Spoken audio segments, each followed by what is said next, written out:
ਸਰੋਤਿਓ ਅੱਜ ਦੇ ਇਸ ਪ੍ਰੋਗਰਾਮ ਦੇ ਵਿੱਚ ਜਿਸ ਦੇ ਵਿੱਚ ਅਸੀਂ ਗੱਲ ਕਰ ਰਹੇ ਹਾਂ ਆਤਮ ਨਿਰਭਰ ਭਾਰਤ ਅਧੀਨ ਕਿਸਾਨਾਂ ਲਈ ਖੇਤੀਬਾੜੀ ਬੁਨਿਆਦੀ ਢਾਂਚਾ ਫੰਡ ਦੀ ਕਿਸਾਨੀ ਬੁਨਿਆਦੀ ਢਾਂਚੇ ਵਿੱਚ ਭੂਮਿਕਾ। ਇਸ ਦੇ ਵਿੱਚ ਮੇਰੇ ਨਾਲ ਜੁੜੇ ਹੋਏ ਨੇ ਮਾਹਰ ਰਾਸ਼ਟਰੀ ਖੇਤੀਬਾੜੀ ਅਤੇ ਪੇਂਡੂ ਵਿਕਾਸ ਬੈਂਕ ਚੰਡੀਗੜ੍ਹ ਤੋਂ ਅਸਿਸਟੈਂਟ ਜਨਰਲ ਮੈਨੇਜਰ ਯਾਨੀ ਕਿ ਸਹਾਇਕ ਮਹਾਪ੍ਰਬੰਧਕ ਸੁਸ਼ੀਲ ਕੁਮਾਰ ਜੀ। ਸਰ ਬਹੁਤ ਬਹੁਤ ਸਵਾਗਤ ਹੈ ਜੀ ਅੱਜ ਦੇ ਇਸ ਵਿਸ਼ੇਸ਼ ਪ੍ਰੋਗਰਾਮ ਦੇ ਵਿੱਚ ਤੁਹਾਡਾ। ਸਾਡੇ ਵੱਲੋਂ ਪਿਆਰ ਭਰੀ ਸਤਿ ਸ਼੍ਰੀ ਅਕਾਲ। ਸਤਿ ਸ਼੍ਰੀ ਅਕਾਲ ਜੀ। ਸਰ ਬਹੁਤ ਸਾਰੀਆਂ ਸਕੀਮਸ ਅੱਜ ਕੱਲ੍ਹ ਆਤਮ ਨਿਰਭਰ ਭਾਰਤ ਅਧੀਨ ਆ ਰਹੀਆਂ ਨੇ, ਤਾਂ ਕੀ ਇਸ ਦੇ ਉੱਪਰ ਤੁਸੀਂ ਵੀ ਥੋੜ੍ਹਾ ਜਿਹਾ ਚਾਨਣਾ ਪਾਓਗੇ ਕਿ ਬੁਨਿਆਦੀ ਢਾਂਚੇ ਬਾਬਤ ਜਿਹੜੀਆਂ ਸਕੀਮਾਂ ਆਈਆਂ ਨੇ ਤੇ ਉਸ ਦਾ ਕਿਸਾਨੀ ਦੇ ਵਿੱਚ ਇੱਕ ਆਮ ਕਿਸਾਨ ਨੂੰ ਕੀ ਫਾਇਦਾ ਹੋਣ ਜਾ ਰਿਹਾ, खेतीबाड़ी ਦੇ ਵਿੱਚ ਇਸ ਦਾ ਕੀ लाभ है जी? मैडम, भारत सरकार ने आत्मनिर्भर भारत योजना के तहत कार्यक्रम के तहत ढेर सारी योजनाएं लागू करी हैं। उनमें से एक योजना मैं मुख्य रूप से आपको बताना चाहूंगा, ये एग्रीकल्चर इंफ्रास्ट्रक्चर फंड बनाया गया है।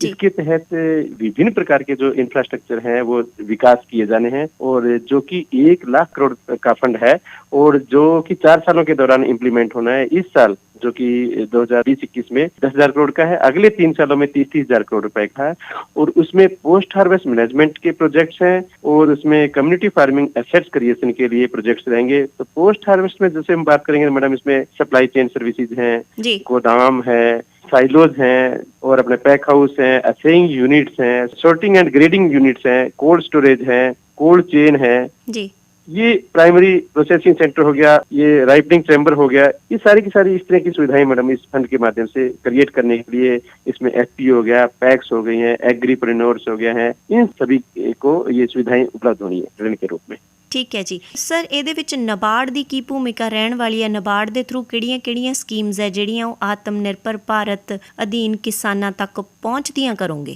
हाँ मैडम, इसमें एक्चुअली नाबार्ड इस योजनाओं को कोऑर्डिनेट करेगा। इसमें जिससे कि डिस्ट्रिक्ट लेवल पे एक कमेटी भी बनी है, वो भी नाबार्ड के अधिकारी हैं, उसमें कोऑर्डिनेट करेंगे और अवेयरनेस क्रिएट करनी है, इसके बारे में लोगों को जानकारी देनी है, लोगों को मोबिलाइज करना है।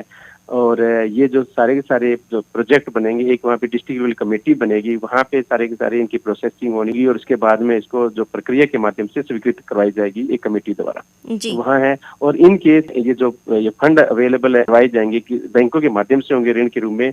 अगर बैंकों को पैसों की जरूरत होगी तो नाबार्ड से वित्तीय सहायता भी प्रदान कर सकते हैं, तो ये भी रहेगा। जी जी। ਕਿਹੜੇ ਢਾਂਚੇ ਦੇ ਨਾਲ ਕਿਸਾਨਾਂ ਨੂੰ ਫਾਇਦਾ ਹੋਣ ਵਾਲਾ ਜੀ ਤੇ ਕਿਹੜੇ ਢਾਂਚੇ ਦੇ ਨਾਲ ਇਸ ਦੇ ਵਿੱਚ ਸਰਕਾਰ ਨੂੰ ਵੀ ਫਾਇਦਾ ਹੋਣਾ? ਦੋਨਾਂ ਧਿਰਾਂ ਨੂੰ ਫਾਇਦਾ ਕਿਸ ਦੇ ਵਿੱਚ ਜ਼ਿਆਦਾ ਹੈ ਜੀ, ਜਿਹਦੇ ਨਾਲ ਆਪਣੇ ਭਾਰਤ ਨੂੰ ਆਪਾਂ ਇਹ ਕਹਿ ਲਈਏ ਵੀ ਬਾਕੀ ਮੁਲਕਾਂ ਦੀ ਸ਼੍ਰੇਣੀ ਦੇ ਵਿੱਚ ਵੀ ਅਸੀਂ ਉੱਪਰ ਆਂਕ ਸਕਾਂਗੇ ਆਉਣ ਵਾਲੇ ਸਮੇਂ ਦੇ ਵਿੱਚ? मैडम एक्चुअली क्या ना, हमारा एक्सपोर्ट है जो एग्रीकल्चर सेक्टर का जी, वो उसमें हम लोग अभी लगभग 5वें नंबर पे हैं, 8वें नंबर पे बल्कि। तो वो हमें बढ़ाने की जरूरत है, हमें काफी ऊपर होना है। हमारा ज्यादा है नहीं, अभी 39 बिलियन के आसपास, 39 बिलियन के आसपास है और वो उसको बढ़ाने की जरूरत है। उसके लिए हमें क्या है, ढेर सारा एग्रीकल्चर में इंफ्रास्ट्रक्चर बढ़ाने की जरूरत है और वो ये AIF है, उसी का ये एक स्टेप है जिसके माध्यम से सारे के सारे जो मैंने आपको इंफ्रास्ट्रक्चर बताया ये क्रिएट किए जाएंगे मैडम। जी जी जी। ਸਰ ਜਿਹਦੇ ਕੋਲੇ ਖੇਤੀ ਲਾਇਕ ਜ਼ਮੀਨ ਹੈਗੀ ਆ ਉਹ ਤਾਂ ਸਿੱਧਾ ਇਹਦਾ ਕੋਈ ਨਾ ਕੋਈ ਫਾਇਦਾ ਲੈ ਲੂਗਾ। ਹੁਣ ਮੰਨ ਲਓ ਕਈ ਇਸ ਤਰੀਕੇ ਦੇ ਕਿਸਾਨ ਵੀ ਹੁੰਦੇ ਆ ਜਿਨ੍ਹਾਂ ਕੋਲੇ ਜ਼ਮੀਨ ਨਹੀਂ ਹੁੰਦੀ, ਉਹਨਾਂ ਨੇ ਸਹਾਇਕ ਧੰਦੇ ਕਰਨੇ ਆ। ਕੀ ਉਹਨਾਂ ਸਹਾਇਕ ਧੰਦਿਆਂ ਨੂੰ ਵੀ ਇਸ ਆਤਮ ਨਿਰਭਰ ਭਾਰਤ ਅਧੀਨ ਕਵਰ ਕੀਤਾ ਜਾਊਗਾ? ਉਹਨਾਂ ਲਈ ਵੀ ਫੰਡ ਰਿਲੀਜ਼ ਕੀਤੇ ਜਾਣਗੇ, ਦਿੱਤੇ ਜਾਣਗੇ, ਕੋਈ ਵਿੱਤੀ ਸਹਾਇਤਾ ਦਿੱਤੀ ਜਾਊਗੀ? हाँ मैडम, इसमें जैसे कि एक किसान क्रेडिट कार्ड बनाया जा रहा है, प्रधानमंत्री किसान सम्मान निधि के तहत जितने भी फार्मर है, एक तो उनको KCC जारी करना, ये अभियान चलाया जा रहा है। उन किसानों को जो सहायक गतिविधियां काम कर रहे हैं, जैसे डेयरी पालन हो गया है, मुर्गी पालन हो गया है, फिशरी पालन हो गया है, चिप गोट जो भी है, इसके तहत ये जो भी एक्टिविटीज कर रहे हैं उन किसानों को भी कवर करना है जिससे कि उनको किसान क्रेडिट कार्ड मिल पाए। और इस के तहत जो ऋण मिलता है किसान क्रेडिट कार्ड के, इन किसानों को 2 लाख रुपए तक का जो भी अगर मान लो एक्सक्लूसिव काम कर रहे हैं तो उस पे भी उनको बड़ा सस्ती ब्याज पे 4% की ब्याज पे उन किसानों को ऋण सुविधा उपलब्ध हो सकती है। ਜੀ। ਨਾਲ ਹੀ ਸੁਸ਼ੀਲ ਸਰ ਸਾਨੂੰ ਇਸ ਚੀਜ਼ 'ਤੇ ਵੀ ਚਾਨਣਾ ਪਾਓ ਕਿ ਜਿਹੜੀਆਂ ਸਾਡੀਆਂ ਪ੍ਰਾਇਮਰੀ ਐਗਰੀਕਲਚਰ ਕੋਆਪਰੇਟਿਵ ਸੁਸਾਇਟੀਜ਼ ਹੁੰਦੀਆਂ, ਅਸੀਂ ਪਿੰਡਾਂ ਦੇ ਵਿੱਚ ਆਮ ਤੌਰ 'ਤੇ ਪੰਜਾਬੀ ਦੇ ਵਿੱਚ ਕਹਿ ਦਿੰਦੇ ਹੁੰਦੇ ਹਾਂ ਵੀ ਸਾਡੀਆਂ ਜਿਹੜੀਆਂ ਇਹ ਸਹਿਕਾਰੀ ਸਭਾਵਾਂ ਨੇ ਪਿੰਡ ਦੀਆਂ, ਜਾਂ ਸੋਸਾਇਟੀ ਵੀ ਕਹਿ ਦਿੰਦੇ ਨੇ ਜਿਹੜੇ ਮਤਲਬ ਜ਼ਿਆਦਾ ਪੜ੍ਹੇ ਲਿਖੇ ਨਹੀਂ ਹੈਗੇ, ਸੁਸਾਇਟੀ ਵੀ ਕਹਿੰਦੇ ਨੇ। ਤਾਂ ਉਹਨਾਂ ਵੱਲੋਂ ਕਿਸ ਤਰ੍ਹਾਂ ਦੀਆਂ ਸਕੀਮਾਂ ਕਿਸਾਨਾਂ ਨੂੰ ਫਿਰ ਦਿੱਤੀਆਂ ਜਾਣਗੀਆਂ? ਕੀ ਉਹ ਵੀ ਇਹਨਾਂ ਦੇ ਨਾਲ ਜੋੜਿਆ ਗਿਆ ਗਿਆ ਆਤਮ ਨਿਰਭਰ ਭਾਰਤ योजना ਦੇ ਨਾਲ? यस मैडम, इसमें सभी वित्तीय संस्थाएं उनको सभी को ये कहा गया है कि ये जो किसान जुड़े हुए हैं, चाहे किसान व्यक्तिगत रूप से है जो डेयरी एक्टिविटी, फिशरीज या सिर्फ गोट का पालन कर रहे हैं, या मिल्क यूनियन के साथ जुड़े हुए, इनके सभी फार्मर्स किसानों को ये केसीसी जारी करना है। और उसमें चाहे अपने कोऑपरेटिव बैंक है, प्राइमरी एग्रीकल्चर कोऑपरेटिव सोसाइटीज है, वो उनको भी ये मतलब केसीसी किसानों को जारी करने के लिए कहा जा रहा है। तो उसके साथ मतलब कोऑपरेटिव बैंक मैं जस्ट बता रहा हूँ कि ये सीधा किसानों से जुड़ी सबसे निचले लेवल की संस्था है, जो कि गांव के अंदर ही स्थित है, और सारे के सारे गांव के लोग वहां से जुड़े हुए हैं। वहां से उनको खाद पानी की जरूरत होती है और पैसों की जरूरत होती है खेती बाड़ी करने के लिए। तो इन संस्थाओं को मजबूती करने की भी जरूरत है, जिससे कि वो सही तरीके से किसानों को उनकी जरूरत के अनुसार उनकी वित्तीय सहायता को मदद दे पाए। तो इनकी स्ट्रेंथनिंग करने के लिए नाबार्ड ढेर सारे प्रयास कर रहा है, और उसमें इनके लेवल पे हम ये भी कोशिश करें कि मल्टी सर्विस सेंटर के रूप में काम करें, जिससे कि वो और भी किसानों को ज्यादा सेवाएं दे पाएं। इसमें चाहे वो कस्टम हायरिंग सेंटर बनानी है, जिससे नई नई तकनीकी किसानों को किराए पे सर्विस के रूप में दे पाएं, और उसमें इस तरह की मतलब एक वन स्टॉप सेंटर भी बनाया जाए, जिसमें उसको इनपुट भी मिले, और जिसमें दूसरी जो जनरल स्टोर होता है वो भी वहाँ पे सुविधाएं उनको मिल पाए। जिससे कि मकसद ये है कि जो क्रेडिट सोसाइटीज हैं, एग्रीकल्चर कोऑपरेटिव सोसाइटीज हैं, उनको ज्यादा एक्टिविटी करते हैं, उनको वाइबल भी बनाया जाए, और किसानों को ज्यादा वो मदद कर पाए, सेवाएं दे पाए किसानों को। जी सर, ਇੱਕ ਹੋਰ ਜਿਹੜੀ ਸਮੱਸਿਆ ਸਾਨੂੰ ਕੋਵਿਡ-19 ਦੇ ਚੱਲਦੇ ਆਈ ਹੈ, ਪਹਿਲਾਂ ਤਾਂ ਸਾਡਾ ਸਿਸਟਮ ਇਹ ਸੀ ਕਿ ਅਸੀਂ ਆੜ੍ਹਤੀਏ ਤੋਂ ਪੈਸਾ ਲੈ ਆਉਂਦੇ, ਫਸਲ ਬੀਜ ਲੈਂਦੇ। ਕਿਸਾਨ ਨੂੰ ਵੀ ਕਿਸੇ ਵਕਤ ਪੈਸੇ ਦੀ ਜ਼ਰੂਰਤ ਪੈ ਜਾਂਦੀ ਹੈ, ਫਸਲ ਤਾਂ 6 ਮਹੀਨੇ ਤੋਂ ਆਉਣੀ ਹੈ। ਕੀ ਆਤਮ ਨਿਰਭਰ ਭਾਰਤ ਅਧੀਨ ਅਜਿਹੀ ਵੀ ਕੋਈ ਸੁਵਿਧਾ ਰੱਖੀ ਗਈ ਹੈ ਜਿਸ ਦੇ ਨਾਲ ਬਹੁਤ ਛੇਤੀ ਜਿਹੜਾ ਪੈਸਾ ਹੈਗਾ ਉਹ ਕਿਸਾਨ ਤੱਕ ਕਿਸੇ ਵੀ ਹੀਲੇ ਪਹੁੰਚਦਾ ਹੋ ਜੇ, ਕਿਸਾਨ ਲੈ ਸਕੇ ਉਹ ਪੈਸਾ ਸਰਕਾਰ ਤੋਂ ਕਿਸੇ ਵੀ ਰੂਪ ਦੇ ਵਿੱਚ, ਤੇ ਕਿਸ ਜੇਕਰ ਲੈ ਪਾਊਗਾ ਤਾਂ ਸੰਸਥਾ ਦੇ ਥਰੂ ਲੈ ਪਾਊਗਾ? राइट मैडम, बिल्कुल है, ये बहुत है बिल्कुल, क्योंकि मैडम कोविड-19 की वजह से 20 मार्च के आसपास से लगभग सारा लॉकडाउन स्टार्ट हो गया था। तो उसकी वजह से किसानों को खेती बाड़ी की जो कार्यकलाप थे उनमें भी पैसों की कमी की वजह से दिक्कत आ सकती थी, वो चीजें हैं। और उनको कटाई भी करनी थी, उसके टाइम में मार्केट करना था, ट्रांसपोर्टेशन, ये सारे पैसे की जरूरत थी उनको उस टाइम, और साथ के साथ उसके बाद में अगली फसल की भी तैयारी करनी थी। तो इन सारी समस्याओं को देखते हुए नाबार्ड ने एक स्पेशल फंड बनाया जिसका नाम है स्पेशल लिक्विडिटी फैसिलिटी। जी, स्पेशल लिक्विडिटी फैसिलिटी, जी हाँ, जो कि एक 25,000 करोड़ रुपए का फंड बनाया गया था। और उसी फंड में से हमारे पंजाब स्टेट की बात करें तो उसमें से 1,000 करोड़ हमने स्टेट कोऑपरेटिव बैंकों के माध्यम से, जो कि अल्टीमेटली कोऑपरेटिव क्रेडिट सोसाइटी जो बता रहा हूँ मैं आपको, पैक्स। किसान वीरो, पैक्स भाव PACS, primary agriculture cooperative societies, जी, उनके माध्यम से किसानों को पैसा गया है।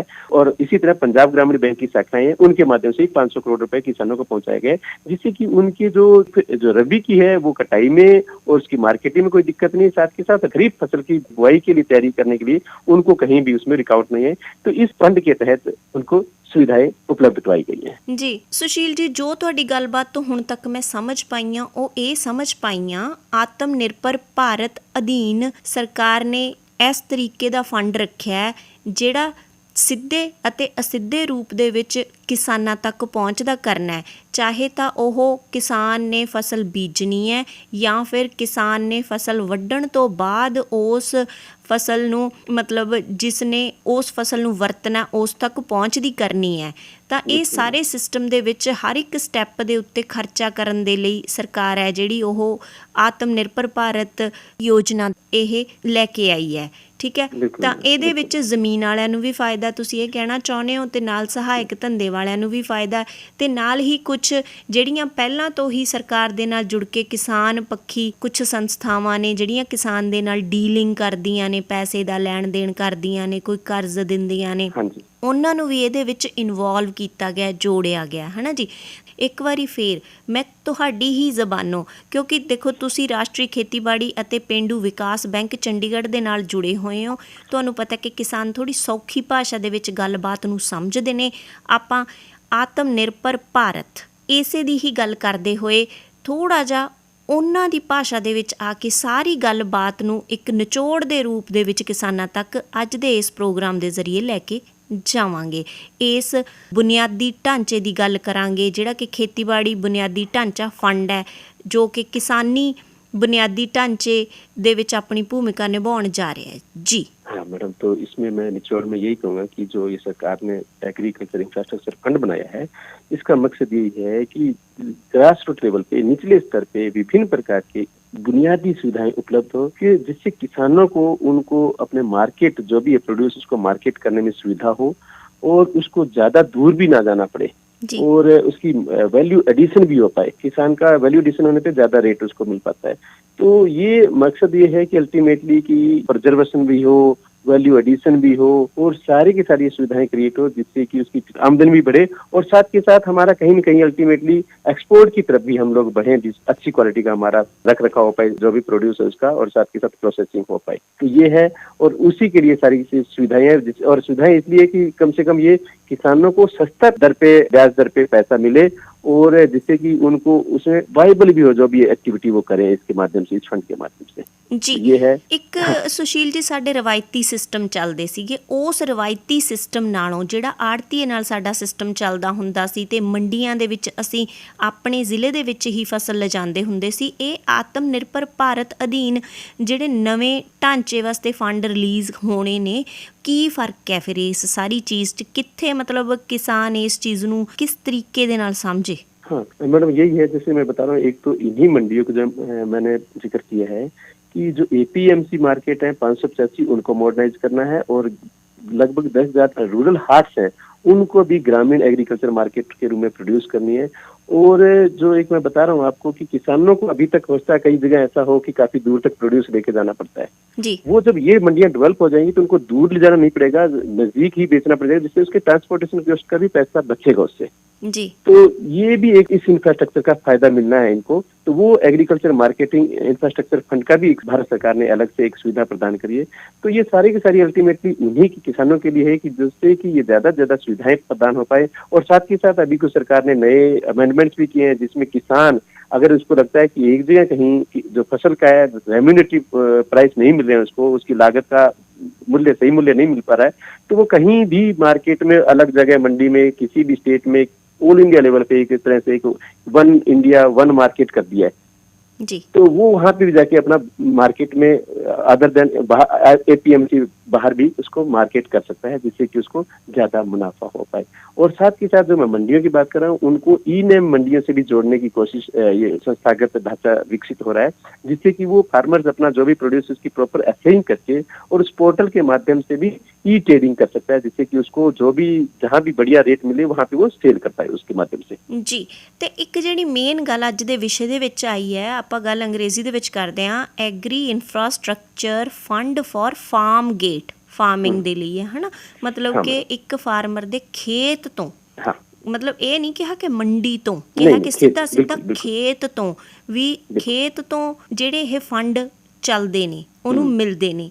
ਤਾਂ ਇਸ ਨੂੰ ਕਿਸਾਨ ਕਿਵੇਂ ਸਮਝੇ ਕਿ मतलब ये पैसा उसनू बिल्कुल उसके खेत च जा के दिता जा रहा है या सुविधा खेत तो शुरू होती है? यस मैडम, जैसे भी मैंने बताया कि मार्केट के लिए वन इंडिया वन मार्केट ही बना दिया एग्रीकल्चर प्रोड्यूस मार्केट में, तो मंडी में ले जाने की जरूरत नहीं है। जो मैंने इंफ्रास्ट्रक्चर बताए AIF में क्रिएट कर सकते हैं वो आप अपने फार्म गेट पे या जो कोई ऐसा कोई भी मॉडल हो कि एक हब एंड स्पोक मॉडल हो सकता है, उसके माध्यम से एक जगह छोटे छोटे करके क्रिएट करके छोटे छोटे इंफ्रास्ट्रक्चर गोडाउन छोटे छोटे बनाकर वहां पे ही अपना इकट्ठा करके रखें और फिर उसको जब समय आने पर है तब बेचें, या तो जिससे कि उसका रेट जब अच्छा रेट मिलता हो उस टाइम। जो अगर एक्रेडिटेड गोडाउन्स बनते हैं उनमें किसान अगर अपना प्रोड्यूस रखता है तो उन किसानों को नेगोशिएबल वेयर हाउस रिसिप्ट के अगेंस्ट जब सामान रखेगा तो उनको रसीद मिलती है, उसको नेगोशिएबल वेयर हाउस रिसिप्ट बोलते हैं, उसके अगेंस्ट जाके बैंक से लोन ले सकता है, अगली सीजन की खेती बाड़ी कर सकता है वो। तो जब फसल रख रखी है उस टाइम उनको मार्केट कर दे। तो इस तरह की ये सुविधाएं मतलब कि उनके आसपास ही क्रिएट हो पाए, यही मकसद है इसका। ਅਖੀਰ ਦੇ ਵਿੱਚ ਸੁਨੇਹਾ ਕੀ ਦੇਣਾ ਚਾਹੋਗੇ ਕਿਸਾਨਾਂ ਨੂੰ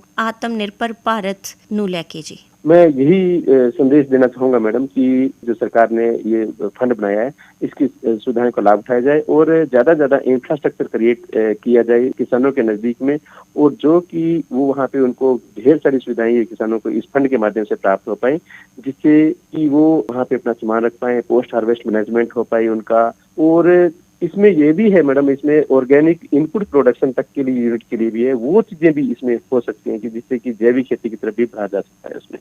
जी ਇੱਥੇ ਮੈਂ ਪ੍ਰੋਗਰਾਮ ਇੰਚਾਰਜ ਵੱਲੋਂ ਤੁਹਾਡਾ ਬਹੁਤ-ਬਹੁਤ ਧੰਨਵਾਦ ਕਰਨਾ ਚਾਹੂੰਗੀ। ਸਮੁੱਚੇ ਕਿਸਾਨਾਂ ਵੱਲੋਂ ਤੇ ਖਾਸ ਤੌਰ ਤੇ ਮੇਰੇ ਵੱਲੋਂ, ਖੁਸ਼ਬੀਰ ਸਿੱਧੂ ਵੱਲੋਂ ਜੀ ਤੁਹਾਨੂੰ ਪਿਆਰ ਭਰੀ ਸਤਿ ਸ਼੍ਰੀ ਅਕਾਲ। ਸੁਸ਼ੀਲ ਕੁਮਾਰ ਜੀ ਬਹੁਤ-ਬਹੁਤ ਸ਼ੁਕਰੀਆ। सत श्री अकाल मैडम, थैंक यू।